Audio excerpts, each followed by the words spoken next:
街行く人も足を止める。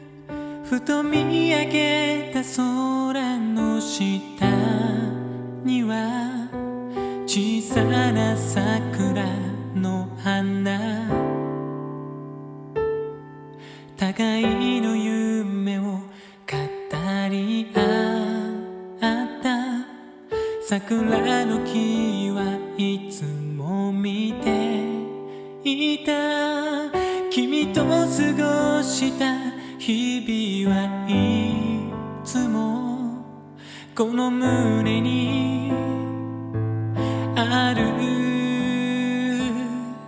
から。桜の花が咲く頃、僕たちは歩き出そう。不安や迷いもあるけれど、君は一人じゃない。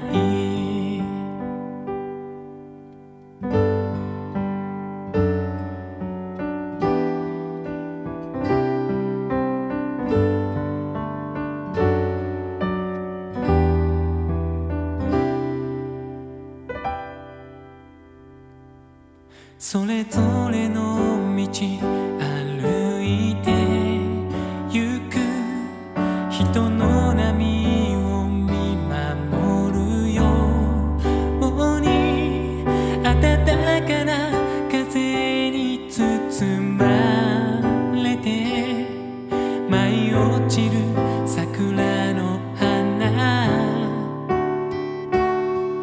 優しさと勇気をもらった笑顔も涙も分け合った君に伝えたいこの気持ち、ありがとう。いつまでも桜の花